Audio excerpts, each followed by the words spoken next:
Harry wonders, "But what does a Ministry of Magic do?" Hagrid responds, "Well, their main job is to keep it from the Muggles that there's still witches and wizards up and down the country." Harry asks, "Why?" Well, Hagrid responds with, "Why, blimey, Harry, everyone be wanting magic solutions to their problems. Nah, we're best left alone." "What do you mean, Hagrid? Witches and wizards have some of the most powerful magic in all of the world.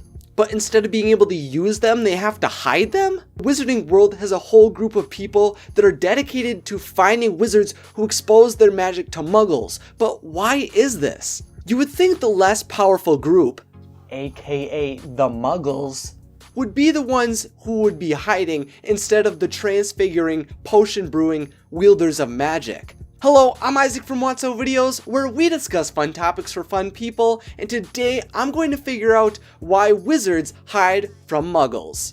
The persecution of witches and wizards across Europe had been growing since the early 1400s. Revealing magic in any way to Muggle kind held major consequences in these days, including imprisonment and frequently sentencing to death. And while some, like Lisette de Lapin, were able to magically escape, others, like Nearly Headless Nick, were stripped of their wands with no way to escape, even with magic. During these dangerous times, wizarding families were forced to go into hiding and live double lives to avoid having themselves burned at the stake using charms of concealment. And this is also when wizards truly began to openly hate Muggles and wizards who supported them. Wizards who were pro-Muggle were called mud-wallowers or dung-lickers or scum-suckers. Now, being hunted down is terrible, but how did the wizarding community begin to lean towards hiding all witches and wizards from the Muggle world? Well, it wasn't just magical adults Muggles were hunting. Anyone using magic, regardless of the age, was feared and punished, yielding many young wizards to be widely persecuted without proper training to restrain and hide their powers. Not only were there many deaths of child wizards, but there were also a growing number of accidental witch burnings of Muggles. These two terrible occurrences led many wizards to believe a change must be made. In Great Britain, wizards petitioned for the Muggle British monarch to protect wizards under Muggle law. Unfortunately, the government would not act, which was the final straw that forced wizardkind to voluntarily move towards widespread secrecy. Not all wizards wanted this type of change though. Many believed wizards should declare war on the Muggles and become their rulers instead of hiding, and some, like the Malfoys, enjoyed their wealthy Muggle friends. But the wizarding court in Britain, known as the Wizengamot, eventually decided to sign the International Statute of Secrecy in 1689, the same year as the Salem witch trials and the year Britain signed their Bill of Rights. While Muggles were gaining rights, wizards were still being killed, further validating the need for the Statute of Secrecy to cement the rights of wizards in their own society. The legislation established safeguards to protect and hide the wizarding world from the Muggles, and in 1692, the newly formed Ministry of Magic officially began enforcing the statute.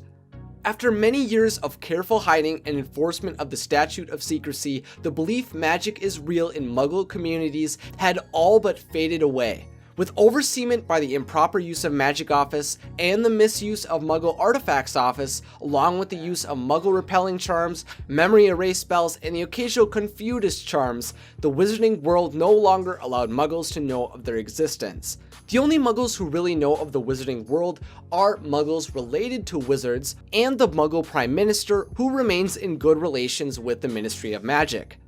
Although many wizards like Hagrid prefer to be separated from the Muggles, many magical people, especially the purebloods, consider themselves to be superior to Muggles, leading to a longing for wizards to be allowed back to the open world, mostly to rule the less worthy. Araminta Melliflua once proposed Muggle hunting be legal. In the 20th century, Carlotta Pinkstone longed to repeal the Statute of Secrecy, and in 1926, Gellert Grindelwald criticized the statute for only protecting Muggles instead of wizards. And of course, there was Lord Voldemort, who led two wizarding wars with the sole intention of creating a new order based around wizard purebloods and the enslavement of Muggles. After hundreds of years, persecution for wielding magic, the wizarding community created the Statute of Secrecy and resided in the shadows of society. Although some wizards still believe they should rule instead of hide from the Muggles, most wizards are content with their lives, living independently while still watching, observing, and protecting the world around them. If you'd like to learn more about the magical world of Harry Potter, then I'll leave the links to the movies and resources I used in the description of this video. So now it's time for your thoughts. Do you think wizards should hide from Muggles? Was there ever a good reason to hide in the first place? Let me know in the comment section along with any other ideas you have for future Discovering Disney episodes. If you enjoyed this video and you'd like to see more like it, then consider subscribing to Watch So videos and click the bell if you'd like to be notified when I post. To help grow my channel to infinity and beyond, then consider checking out my Patreon page. Thanks for watching and have a magical day.